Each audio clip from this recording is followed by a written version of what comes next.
Awesome. Hi, y'all. My name is Sally Dowd, and I am a PhD candidate in the States. Today, I'm going to be talking to you about a project that I've been working on for about a year and a half with fisher knowledge in a land-based shark fishery in the States. I've been working on this project with the lovely folks listed here. Coastal sharks are difficult to assess and vulnerable to overfishing. All large coastal sharks but blacktips are overfished, overfishing is occurring, or there's not enough data to classify them in the U.S. Atlantic. When I talk about large coastal sharks, I'm referring to the sharks here, and the ones that are boxed in green are actually the same ones that are found here in South Africa. Some sharks are declining, others are recovering in the U.S. Atlantic, and we all know that fishing can have top-down impacts on sharks and ecosystems themselves. So I'll focus on the land-based or the shore-based shark fishery, and this is what it looks like. So anglers are standing on the beach, maybe they're on a pier, and they're targeting sharks from land. So in the States, there's a lot of bait deployment with kayak or with drone, or some people will just cast out bait. Anglers will wait for a while, and then it's largely a catch and release fishery. So anglers will bring sharks to land, either keeping them in the water or bringing them up on the beach, and then release the sharks. But as you can imagine, this can be a bit controversial because people are targeting large trophy sharks, and not every angler has the same handling practices. So this has led to the news articles here, all the headlines, some regulations in the US, and regulations in South Africa as well. So the anglers in this sport, they hold knowledge on the sharks and the fishery itself. There's impractical costs to survey predators, and this leads to gaps in space and time.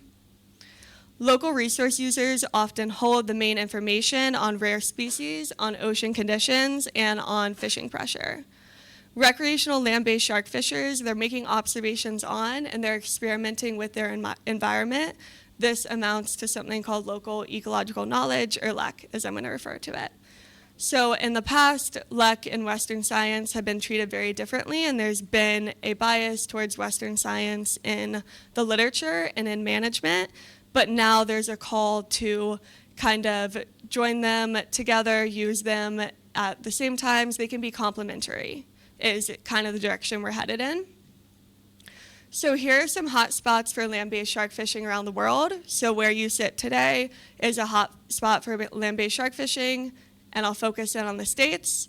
So one of my collaborators, Hannah Med, has already characterized the Florida land-based shark fishery, and I've been characterizing the North Carolina land-based shark fishery with Rachel Covington, first through a YouTube analysis, so using data from social media to get an overview of the fishery, and then today I'm going to present on interviews. So let's focus in on North Carolina.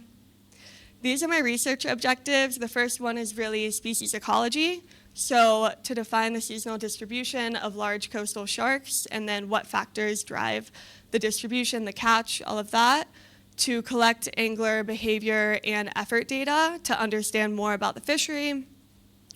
To identify how anglers learn to fish, how they share information, and what resources would help others learn. Lastly, I'm getting anglers' opinions on and recommendations to local fisheries management. So what I did, I traveled to the 4 study sites shown here in North Carolina to interview and then to observe anglers. I picked those 4 sites because I talked to anglers and it seems like there's pretty different catch in terms of what species they're catching from 1 to 4, and also they vary a lot oceanographically. So I've been talking to land-based shark fishers that specifically target those large coastals that I showed at the beginning. They had to meet certain identification criteria and pass justification questions. And I used semi-structured interviews, and then I qualitatively coded them in a software called NVivo. So this is what some of the interviews have looked like. I've been sitting on the beach a lot with anglers. I've been fishing with them to bond, to build trust, but also to observe angling practices. And I've had some interviews in random locations too. They haven't all been at a pretty beach. I had one at a tropical smoothie cafe for about 4 hours. That was interesting. And then I had one in a public park where the angler I interviewed got a parking ticket that was $50 US, which is 790 Rand, so it was a substantial ticket, and I felt really bad. But all to say, it's not all on the beach. I've been interviewing throughout all of North Carolina. And I've been working on this with my collaborator, Dr. Grant Murray. I'm a trained ecologist. I'm coming at this with that background. And Grant Murray is a professional in terms of using local ecological knowledge for research and management. So he's been helping me a lot with this project. I conducted 22 interviews over the past 8 months throughout North Carolina. So now I've replaced the study sites with the number of anglers I've interviewed where they identify that site as their primary fishing location. So I tried to get almost an equal spread throughout the 4 study sites. The anglers I talked to fish for at least 4 years with an average of 11 years of fishing experience. They've ranged from intermediate to advanced in this fishery in terms of fishing skill level for sharks, and they've targeted recreationally 11 different species of large coastals. So I'll give you my main takeaways over going through my individual research objectives. First off, the anglers have been communicating with me that shark distribution and his catch factors are very complex. So I'll give you this quote from one of my anglers to demonstrate that.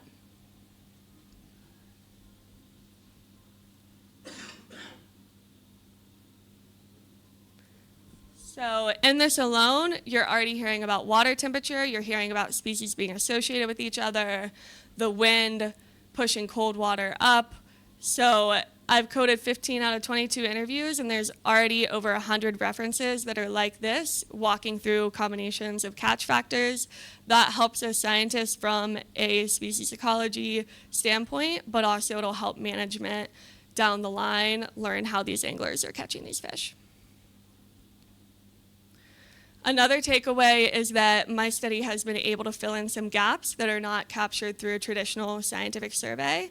So the UNC IMS Longline Shark Survey, it's a shark survey run by my collaborator, Dr. Joel Fodry. It's been going since 1972, and it's in North Carolina, where my study point 3 is, and it's 1 inshore and 1 offshore sampling point year-round except for winter. So the Longline Shark Survey, it's really long-term data, and they're able to confidently distinguish between similar shark species, which that's hard for me if 2 species are similar. When I'm talking to anglers, I have to loop them together because there could be some misinformation on what species is what, especially for something like a black tip and a spinner shark.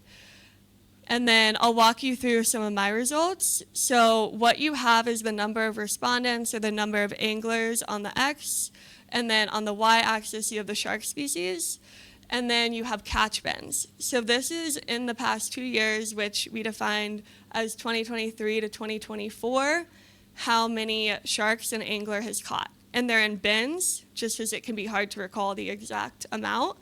So takeaways here, sand tiger and bull sharks are 2 of the most commonly caught species by anglers, but they very rarely show up in that longline shark survey. So I'm able to learn a bit more about their ecology and their catch and everything from these surveys. And then for a lemon and nurse shark, if you look in the longline shark survey, you would think those sharks were not in North Carolina. But my anglers don't catch too many of them, but they are catching some, so filling in a gap in that way. Another takeaway has been the anglers have really wanted to get involved with science and management. I thought coming in I might be met with some hesitation, but no, the anglers have been really interested in talking to me and staying in touch, and here's an example of that.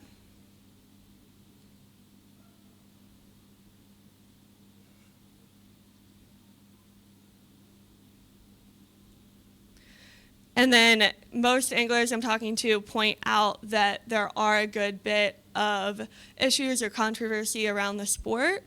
One example here is just getting a large shark on the line and maybe not having the best handling practices, and then that huge shark with reproductive potential dies on the line. But the anglers will provide suggestions to mitigate these issues. So a lot of them are really interested in more education in the fishery. And I get texts and phone calls all the time about, hey, can we film some educational videos to inform people that are newer to the fishery? One thing they're advocating for is in Florida, there's a shore-based shark fishing course where if you're going to be able to target sharks from land, you have to take this, and it can help you identify what species are what. It can help you learn what gear you need to use to safely get a shark in and then release the shark. Some anglers are in support of gear restrictions, so they want to make sure new anglers have the right tackle to land a shark and they're not fighting a hammerhead for a long time and tiring it out. Other anglers are in support of no fishing hours. On North Carolina coast, a bit of the controversy is that anglers are fishing for sharks and bringing them up on land while people are swimming and surfing and all that.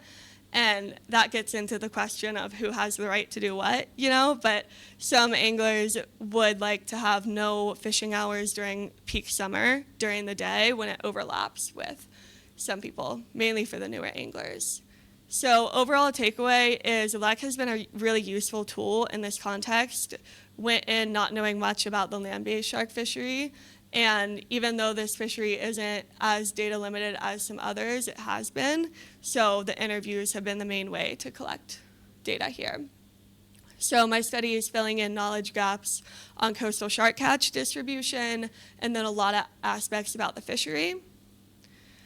And despite me being transparent and saying that this could lead to management regulations down the line, anglers still want to be involved and they want to have their voice heard.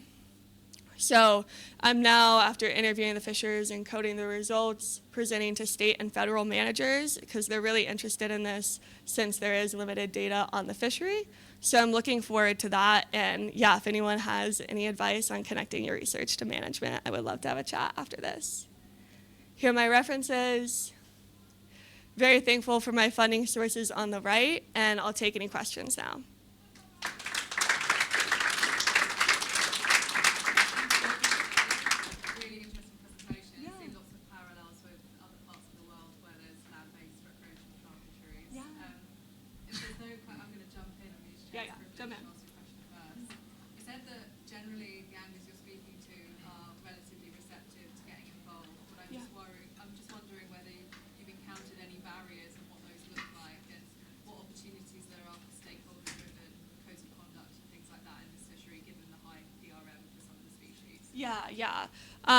There are definitely barriers to it.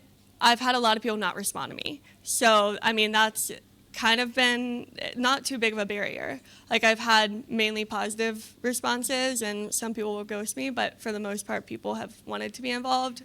I think code of conduct, like that, I heard a presentation that highlighted that today, and that would be a really good step forward because I have anglers that are now, they established a business and like a professional shark fishing business, and they want to lead the education, and they want to be that hub for science and for education.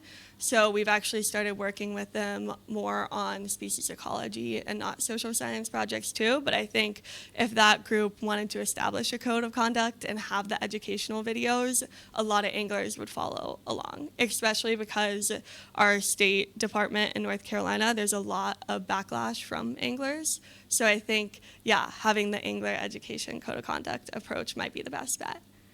Yeah. Any other questions? Yeah. Good talk. So one thing that may, like, what happens if your data, their data shows there's like way more sharks than is being estimated by Longline or the surveys, and then all of a sudden they open the shark harvest. Yeah. These guys are catching release fishing for sharks. Like, yeah. No, that's a good question, and I think going into a project like this, like it is a bit in the human-wildlife conflict realm, so we have to consider that, especially with depredation that's so prevalent in the U.S. right now. For this study, I really only did those catch bins, and I kind of made a point, since it is recreational angling and people have experience of 11 years and not like 30 or 40, to only have that catch bin as the, okay, how many species have you caught? So I have descriptive data where people will say we've caught more or less, but for the most part, people are not saying like, wow, there's so many more sharks, except for black tips and sandbars. So I'm not too concerned about that as of now. Yeah. Cool. Thank you very much. Yeah.